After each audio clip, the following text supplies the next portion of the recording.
Grief has a smell. Nobody tells you that. It smells like the inside of a closet that hasn't been opened in 3 years, like a perfume bottle going stale on a dresser you refuse to clear out. I know that smell better than I know my own name. And on the morning this whole nightmare kicked off, it was sitting on my porch, in a box wrapped in gold paper, with a bow that had clearly been tied by somebody who'd never tied a bow in their life. Susan saw it before I did. She always sees things before I do. It's a skill she picked up over 26 years of marriage to a man who can walk past a burning building and ask what's for dinner. Peter. Her voice came out flat.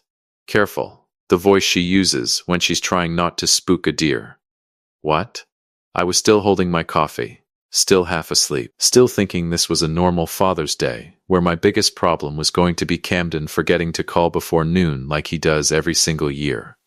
Don't open it. I laughed. I actually laughed, because for a second I thought it was a joke.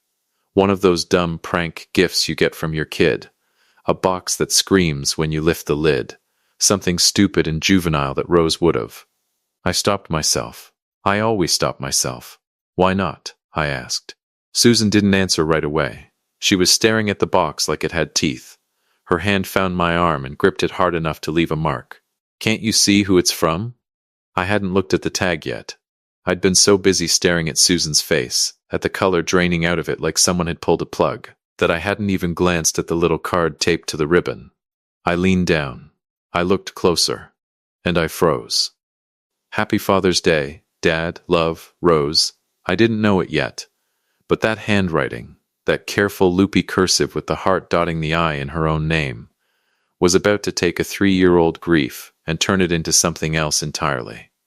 Something sharp and venomous. Something that wouldn't let me sleep, wouldn't let me eat, wouldn't let me rest until somebody paid for it. My daughter had been dead for 3 years. Welcome back to Dad's Sweet Revenge. Grab your snacks, get comfortable, and remember, every villain in these stories thought they were the smartest person in the room. They were not. Subscribe so you never miss a story. I want to back up, because you need to understand what dead means in this story. And you need to understand who Rose was, because if you don't, none of what happens next will make a lick of sense. Rose was my oldest.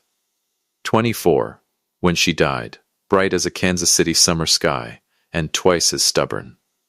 She had Susan's eyes and my temper, which her mother always said was the worst possible combination God ever cooked up. She went to nursing school 2 towns over, came home most weekends, dated a string of guys I mostly tolerated until she met one I flat out couldn't stand. His name was Marshall. Marshall had the kind of smile that made mothers trust him and made fathers itch. Charming, polished. The sort of man who holds doors and remembers birthdays and somehow always manages to make you feel like the bad guy in every argument, even when you're standing there holding all the facts. I never trusted him. Susan thought I was being an overprotective old goat. Rose thought I was being flat out unfair. He's not like that, Dad, she told me once, sitting at our kitchen table with her knees pulled up to her chest like she used to do when she was 7. You just don't like that I found somebody. I don't like that he checks your phone, I said. I don't like that you canceled dinner with your girlfriend because he wasn't feeling it. I don't like a lot of things, kid. She rolled her eyes at me. God, I miss that eye roll more than I miss most conversations we ever had. You'd find something wrong with anybody I dated, she said. You found something wrong with Camden's roommate, and all he did was leave dishes in the sink. That's different. Camden's roommate isn't sleeping in my daughter's apartment 3 nights a week. He's not sleeping there, Dad, he's... She stopped herself, caught the look on my face, and laughed despite herself. Never mind, I'm not having this conversation with you again. Fine by me, I said, though it wasn't, not really. A father knows the difference between a daughter who's annoyed with him and a daughter who's trying to change the subject before it gets somewhere she doesn't want it to go. I'd seen that particular maneuver from Rose since she was small enough to hide a report card under her mattress. Susan used to tell me I was too hard on him, that every father thinks no man alive is good enough for his little girl, that it was some kind of biological program hardwired into fathers since the dawn of time. Maybe she was right. I've turned that thought over more times than I can count since Rose died, wondering if my own stubbornness had pushed her closer to him instead of further away, the classic mistake the forbidden fruit. The harder a father pushes, the tighter a daughter holds on out of spite. But there was a night, maybe 8 months before she died, when Rose showed up at our house well past 10 with her makeup smudged and her voice too bright, too fast. The way people talk when they're trying to convince themselves of something before they've finished convincing anybody else. "We had a fight," she said, sitting on the porch steps in the dark, arms wrapped around her knees. "It's fine. It's over now." He apologized. "What'd you fight about?" "Nothing. It doesn't matter." "Rose, Dad, it's fine." She wouldn't look at me. "He just gets stressed about work sometimes." He didn't mean anything by it. I sat down next to her on those steps and didn't say anything for a long while, because I'd learned by then that pushing only made her dig in harder. We just sat there together in the quiet, the porch light buzzing faintly overhead, the same porch where we would find ourselves trapped in a nightmare 3 years later. "You know you can always come home," I finally said. "No matter what. No questions, no lectures. The door's always open." "I know, Dad." She leaned her head on my shoulder, just for a second, the way she used to when she was little and scared of thunderstorms. "I know." I never got the chance to ask her what the fight had actually been about. 6 months later she was gone, and I spent the next 3 years turning that porch conversation over and over in my head, wondering what she hadn't told me, wondering if there had been 100 fights just like it that I never heard about, wondering if I could have done something, anything, differently. 3 years ago, Rose was found in her car at the bottom of an embankment off a rural stretch outside the city, wrapped around a tree, windows shattered, no skid marks on the road. The police called it an accident. Wet roads, they said. Bad visibility. A tragedy. Plain and simple. The kind that happens to somebody's daughter every single season in every single state. I didn't believe it for 1 second. Not one. But grief does something ugly to a man's credibility. When you stand in front of a detective and insist your daughter didn't just lose control of her car on a road she'd driven 100 times. When you say her boyfriend was controlling and cold, and something about the whole thing smelled wrong, people look at you the way you look at a stray dog foaming at the mouth. Sympathetic, wary, waiting for you to calm down so they can back away slowly. The investigation lasted 6 weeks. Then it closed. Marshall sent flowers to the funeral. Big ones. Ostentatious ones. The kind that scream, "Look how much I cared," louder than they actually say it. He cried at the service, real tears or something that looked close enough. And then, 4 months later, I heard through the grapevine that he'd moved to a different part of the state and gotten engaged to somebody named Valerie. 4 months.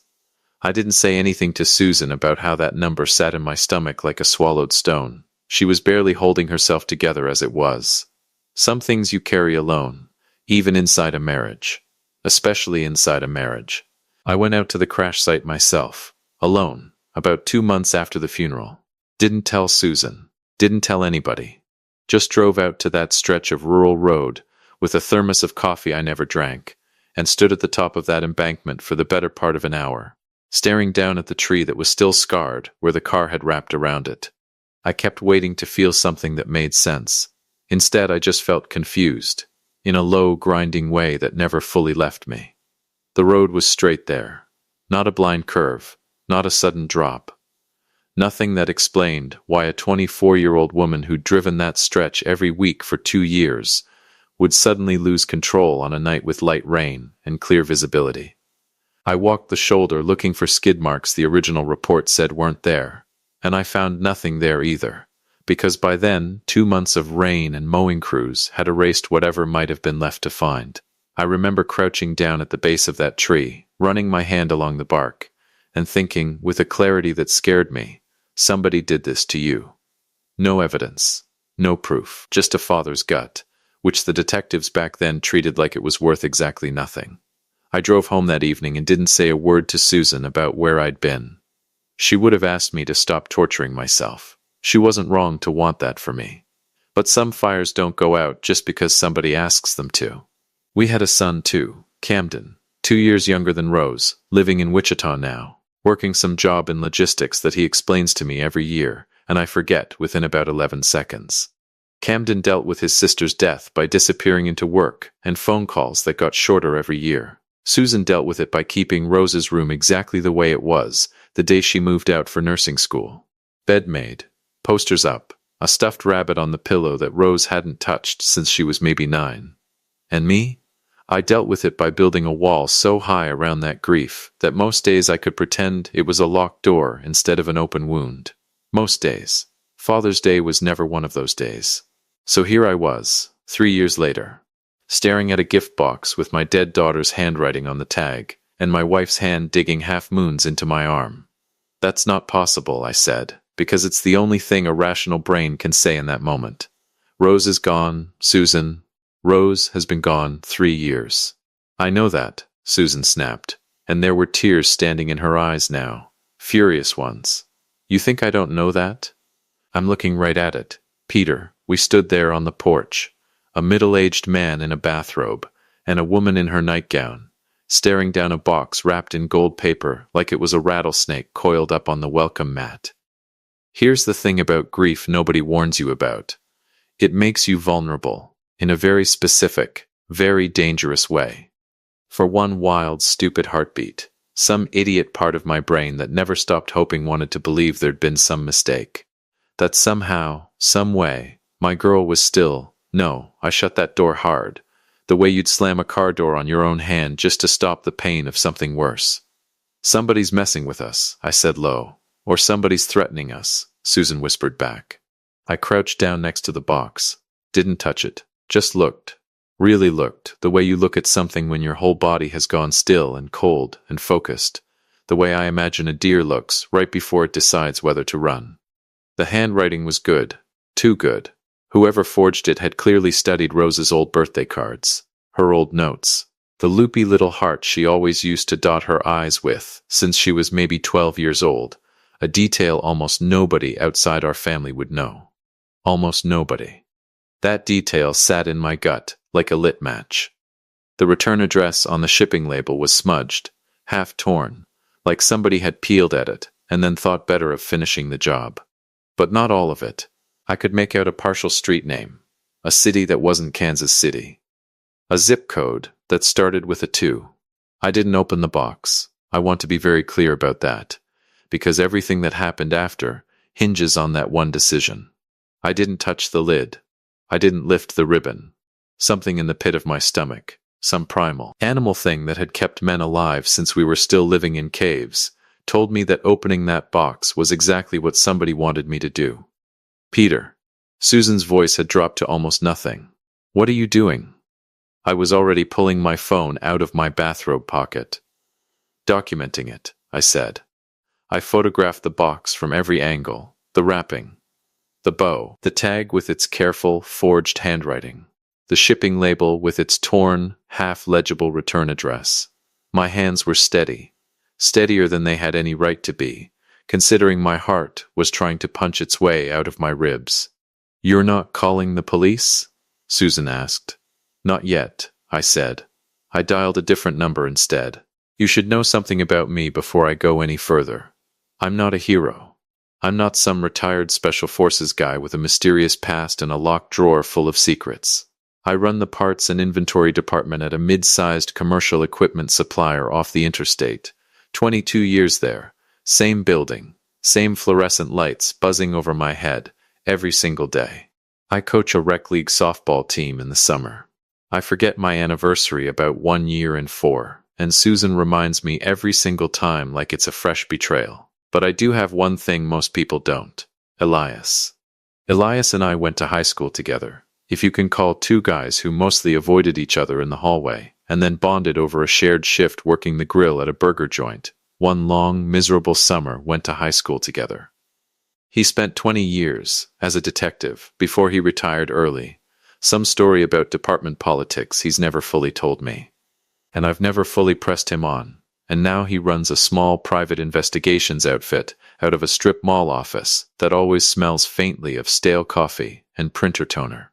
He answered on the second ring, which for Elias at 7 in the morning is practically a miracle. It's Father's Day, Peter, he said, sounding half asleep. Whatever this is, it better be good. Somebody sent me a gift with Rose's handwriting on it. Dead silence on the line. I could hear him sit up. I could practically hear the sleep evaporate off him. Say that again. I said it again. Don't open it, he said, immediately, before I'd even gotten a chance to tell him I hadn't. Don't touch it. I'm coming over. You believe me? I believe somebody wants you to think it's from her, he said. That's a different thing than believing it's actually from her. And you know that as well as I do. Give me 30 minutes. I hung up and looked at Susan, who was standing with both arms wrapped around herself like she was trying to hold her own rib cage together. Looking back, that was the exact moment the pins started falling, and every single question the police closed 3 years ago was about to be forced wide open. She didn't say anything. She just nodded, jaw tight, eyes wet, and went inside to get dressed, because even in the middle of a nightmare, some part of you still remembers you need pants on before company arrives.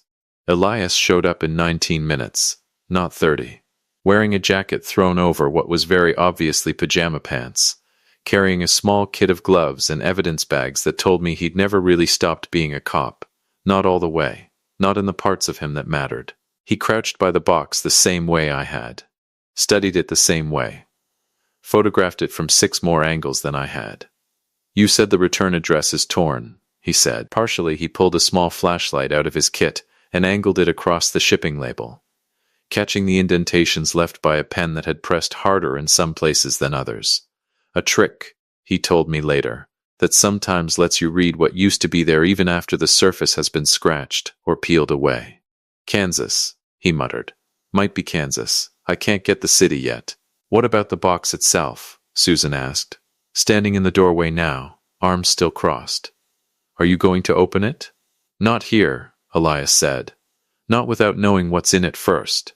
That's when I felt the cold really settle into my chest, because I hadn't let myself think about it directly until that second, the actual possibility that the box wasn't just cruel, that it might be dangerous, that somebody capable of forging my dead daughter's handwriting might also be capable of putting something inside that box designed to hurt the man opening it. You think it's a bomb, I said. I think, Elias said carefully, that somebody went to a lot of trouble to make sure you'd want to open this yourself, in private, with your guard down, on a day when your emotions are already running high. That's not somebody sending a nice surprise, Peter. That's somebody running a play. I didn't open it. Instead, I did the only thing that made sense. I called it in. The police, real police, not the closed file, case cold department from 3 years back, but a fresh set of eyes from the local precinct, arrived within 10 minutes of Elias's call. A patrol car first, then an unmarked sedan, carrying a detective who introduced herself with a handshake firmer than most men's. They cleared the porch. They brought in a small robotic unit that looked like something out of a movie I'd never actually watch, the kind with the little camera arm that could peek under the box without anybody standing near it. My neighbors came out onto their lawns in bathrobes, coffee mugs in hand, watching the show like the whole block had been handed front row seats to a parade nobody asked for. Susan stood beside me on the sidewalk, gripping my hand so hard I lost feeling in 2 fingers. Neither of us said a word for the better part of 20 minutes. What if it really is nothing? She finally whispered. What if we've made a scene out of some sick prank? Then we made a scene, I said. I can live with looking foolish. I can't live with not checking. The bomb technician, because that's what he turned out to be, a man in a heavy suit that made him move like an astronaut, worked with the kind of patient, unbothered calm that made my own heart rate feel embarrassing by comparison. It took him almost 40 minutes to clear the box enough to open it under controlled conditions, away from the house, behind a blast shield that had been driven into our front yard, like something from another world entirely. When they finally opened it, there was no bomb. There was something almost worse. Inside, wrapped in tissue paper, was a framed photograph, Rose. Maybe 20 years old in the picture, laughing at something off camera. A photo I recognized instantly because I'd taken it myself on a fishing trip we'd gone on the summer before she met Marshall. Underneath the photograph was a folded piece of paper. The detective read it first, gloved hands careful, face unreadable. Then she looked up at me. Mr. Donovan, she said, I think you'd better sit down. I didn't sit down. I never sit down when somebody tells me to, which Susan will confirm is one of my more infuriating qualities. I stood right there on my own front lawn, in my bathrobe, in front of half my street, and read the words myself. You should have believed her. You should have believed me. Happy Father's Day. No signature. No name. Just a threat wrapped in the shape of a memory, sent to arrive on the one day of the year I was most likely to be caught off guard by love instead of suspicion.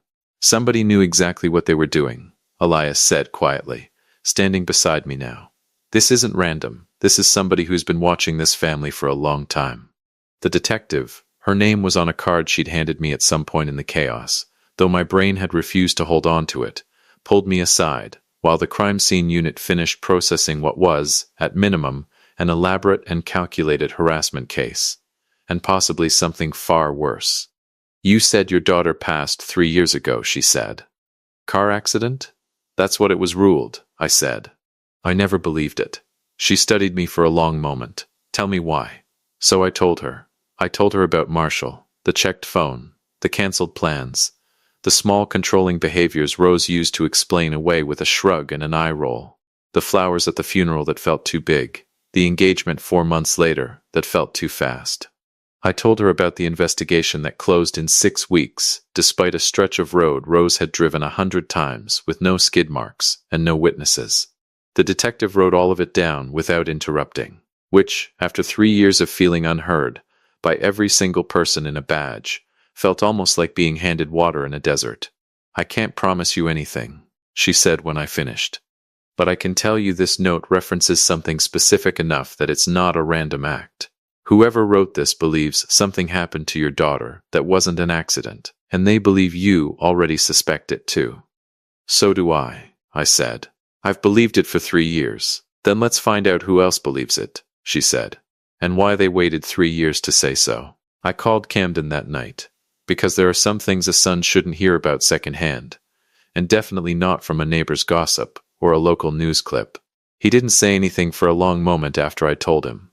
I could hear the television going in the background of his apartment in Wichita, some game show or another. The sound of a normal evening happening around a conversation that was about to make sure nothing about our family felt normal again. Say that again, he finally said, echoing Elias's exact words from that morning, though he had no way of knowing that. Somebody sent a gift box, addressed like it was from your sister, I said. Handwriting and everything. That's, Dad, that's sick. Who does something like that? We don't know yet. Do you think it's him? Camden's voice had gone tight, controlled in the particular way it goes, when he's trying not to let me hear how scared he actually is. He'd never liked Marshall either, though he'd expressed it differently than I had. Quieter, more watchful, the kind of dislike that shows up in how a person angles their body away from somebody at a family dinner, rather than in anything they say out loud. I don't know, I said, which was mostly true. But I intend to find out. I'm coming home. Camden, you don't need to. I'm coming home, he said again, firmer this time, and something in his voice reminded me so much of Rose in that moment that my chest ached with it. She was my sister too, Dad. I've spent 3 years telling myself it was an accident because it was easier than believing anything else. I'm done doing that.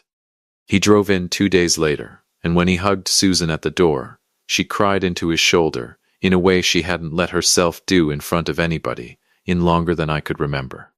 Camden had always been quieter than his sister, more careful with his words, the kind of kid who thought twice before speaking, where Rose spoke first and thought about it later. But there was a steel in him now that hadn't fully surfaced until that call, and over the following months I'd come to lean on it more than I ever expected to. That question, why now, turned out to be the thread that unraveled everything. The answer had been sitting less than 40 miles away the entire time, in the shape of a young woman I hadn't spoken to since Rose's funeral, Angela. Rose's best friend since middle school, the maid of honor she never got the chance to have, the girl who used to sleep over so often growing up that Susan kept a toothbrush for her in our upstairs bathroom for years after the sleepover stopped. Elias found her within 2 days. Turns out she'd moved twice since the funeral, first out of the apartment she used to share near Rose, then out of state entirely for the better part of 2 years, before quietly moving back into the area a few months back. When Elias called her, she didn't answer. When he called again, she hung up. It was only on the 3rd attempt, when he mentioned my name directly, that she finally picked up and stayed on the line. We met her at a diner on the edge of town, the kind of place with cracked vinyl booths and coffee that's been sitting on the burner since sunrise. She looked older than 27 should look, tired in a way that had nothing to do with sleep. I should have been braver, Angela said, before I'd even finished sitting down. Her hands were wrapped around a coffee cup she wasn't drinking from. I've thought about it every single day since it happened. I'm sorry. I'm so sorry. Said something about what? I asked, though some cold, dreading part of me already suspected the answer. Marshall wasn't who everybody thought he was, she said. He wasn't just controlling. He was. She stopped, swallowed hard. The week before Rose died, she called me crying. Said she was leaving him. Said she'd found out he'd been stealing from his job, some kind of financial fraud thing, moving money around that wasn't his, and she told him she was going to report it if he didn't turn himself in first. She said he threatened her. Not like a slap-you threat. Worse, cold, like he'd already decided something. Susan made a small broken sound beside me. I put my hand over hers on the table and didn't let go. Why didn't you tell the police this 3 years ago? Elias asked, gentle but direct. Angela's eyes filled. Because he found out I knew. He showed up at my apartment 2 days after the funeral. Didn't yell. Didn't threaten me outright. Just talked. Real calm. Told me how sad it would be if something happened to somebody else he cared about. Told me grief makes people say things they don't mean, and it would be a shame if I said something I couldn't take back. She wiped her eyes with the back of her hand. I was 24. I was terrified. I moved away because I didn't know what else to do. And now? I asked. Now I got a photograph in the mail last week, she said. Same as you, probably, Rose's handwriting on it. A note that said, she'd want you to finally tell the truth. Her voice cracked entirely on the last word. Somebody's pushing all of us at once, Mr. Donovan. I don't know who, but I think whoever it is wants the same thing you want. Which is, for this to finally come out, she said, for somebody to finally pay. Susan reached across the table and took Angela's hand, the way she used to when Angela was a kid falling asleep on our living room couch during sleepovers, sunburned and exhausted from a whole day spent at the community pool with Rose. You don't have to apologize to us, Susan said. You were a scared kid. He made sure of that. I should have been braver, Angela said. You were 24, and a man who already killed somebody told you he knew where you lived, Elias said. Not unkindly, but firm. That's not a failure of courage. That's a rational person recognizing a threat. Angela wiped her face again and finally took a sip of the coffee she'd been ignoring since we sat down. There's more, she said. Something I never told anybody, not even the police back then, because it seemed too small to matter at the time. Tell us now, I said. Rose kept a notebook, Angela said. Not a diary, exactly. More like a running list of things. Appointments, passwords, little notes to herself. She showed it to me once, joking that if anything ever happened to her I should know where all her passwords were, so I could delete her browser history before her mother saw it. A wet, broken laugh escaped her. God, she'd have hated that I'm crying about this in a diner. Do you know what happened to the notebook? Elias asked, already reaching for the small notepad he carried everywhere. The old habits of a detective never quite leaving a man even after the badge does. I don't know, Angela admitted. It wasn't in the stuff the police returned to her apartment. I always figured it got thrown out with a bunch of other things. Or maybe it's still in a box somewhere in her old place. I never thought to ask, because back then nobody was looking for anything. The case was already closed before anybody even thought to wonder. I felt something cold and electric move through my chest. If that notebook still exists, I said, and it's got even half of what you're telling me in it, written down in her own hand, it could be the difference between a father's suspicion and actual evidence. Elias finished. Angela nodded slowly. I think I know where some of her old boxes ended up. My mother helped Susan pack up the apartment after. Some of it went to storage. I can try to remember which unit. It was the single most important piece of information anybody handed me during the entire ordeal, more valuable, in its own quiet way, than the gift box itself, because a gift box could be explained away as a cruel prank by a defense attorney with a silver tongue.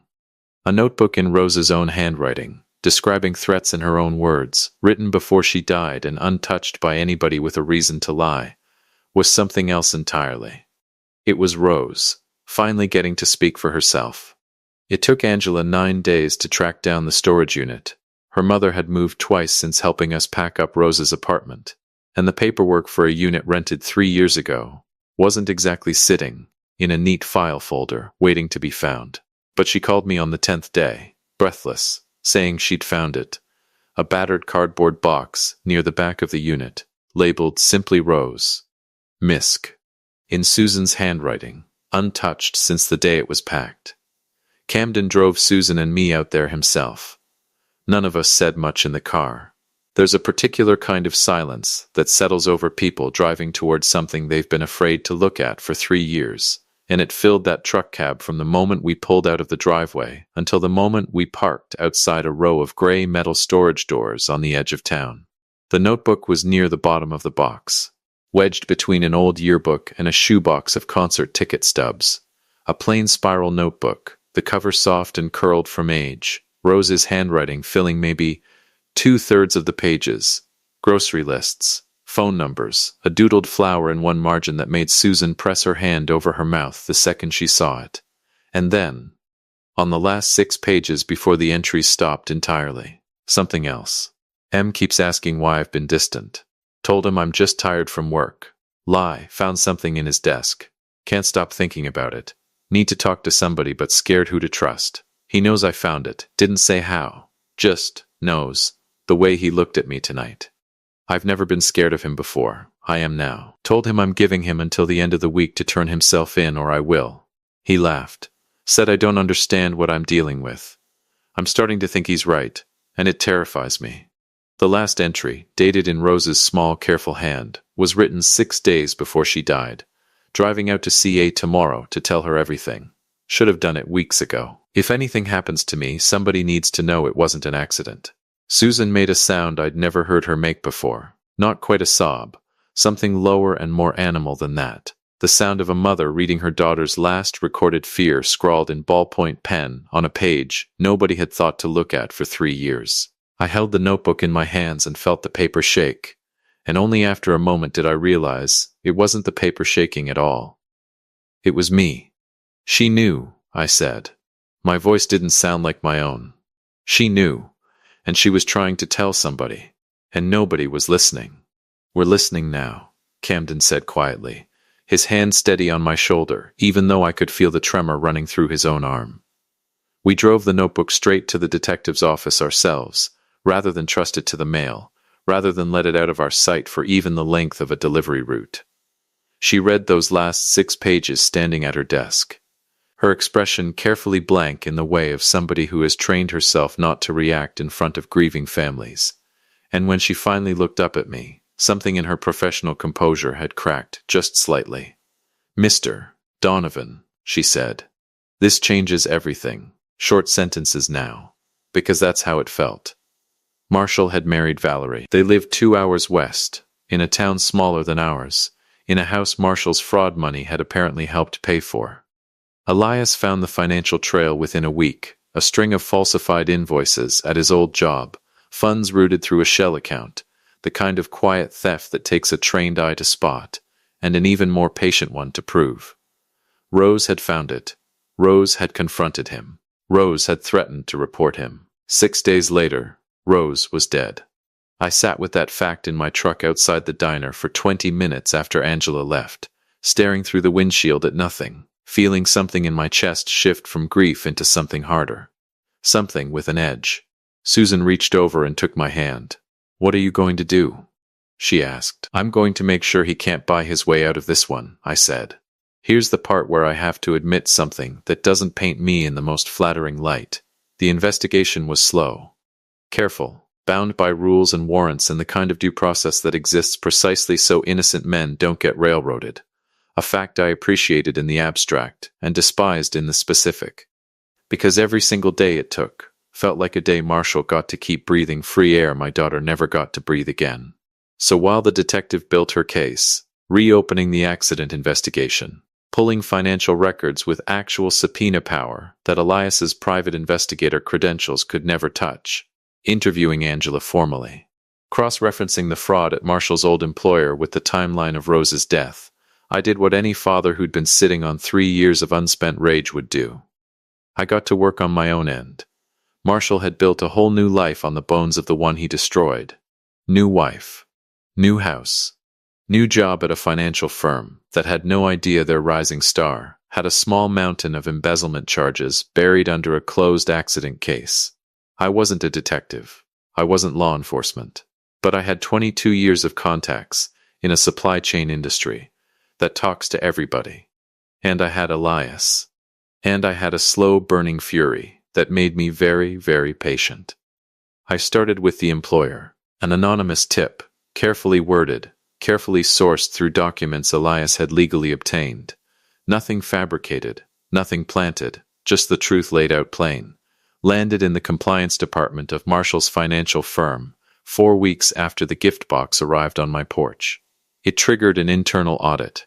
The kind of audit that doesn't stay quiet for long in a small industry where everybody knows everybody. I didn't do it for spite alone, though I won't pretend spite wasn't in the mix. I did it because a man who steals once rarely stops at once, and every day Marshall kept his job was another day he had access to money and motive to run. He didn't run. Not yet. He didn't know we were closing in. Not really, not with the full picture, but the shifting ground must have rattled his cage, because the gifts kept coming. Not to me this time. To Susan. A bouquet of flowers with a card that read Rose loved these. To Camden, in Wichita, a photograph of Rose as a child that none of us even remembered existed. Each one a small, calculated cruelty, each one designed to unravel us a little further. "He's taunting us," Susan said one evening, sitting at the kitchen table with the newest card in front of her, hands shaking with something that had gone past grief and settled into pure fury. "He thinks we can't touch him." "Let him think that," I said. "Let him get comfortable." As it turned out, that precise arrogance was exactly what would bring him down. The detectives' reopened investigation moved faster once Angela's statement was on record, and the financial fraud trail gave them a motive strong enough to justify pulling Rose's case file back off the shelf entirely. They re-examined the accident scene photographs with fresh eyes, sent the vehicle's remaining components, the parts that had sat in an impound lot gathering dust for 3 years, because nobody had bothered to release or destroy them, to a forensic engineer who specialized in exactly this kind of reconstruction. What they found made my stomach turn inside out. The brake line hadn't failed from where. It had been cut, a clean, deliberate slice, subtle enough to look like corrosion damage to an untrained eye on a rushed initial inspection, but unmistakable once someone actually looked for it under proper lighting with the right tools. A cut brake line on a road Rose drove every single week, timed for a stretch with a steep embankment and no guardrail. Not an accident. A murder. The detective called me personally to deliver the news, her voice steady but careful.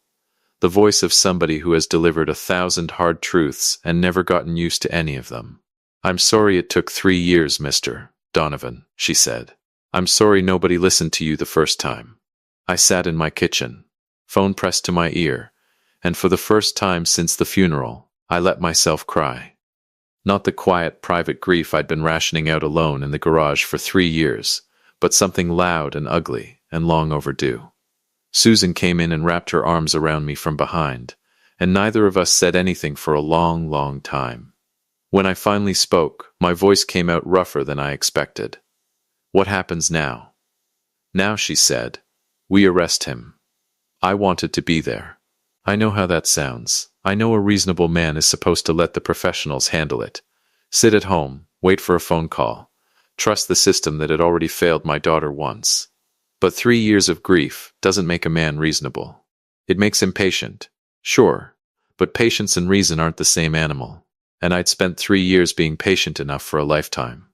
The detective wouldn't let me anywhere near the actual arrest, for good reason, she said, and for once I didn't argue, because I understood that whatever satisfaction I might get from watching Marshall's face when the cuffs went on wasn't worth jeopardizing a case that had already been 3 years too slow in coming.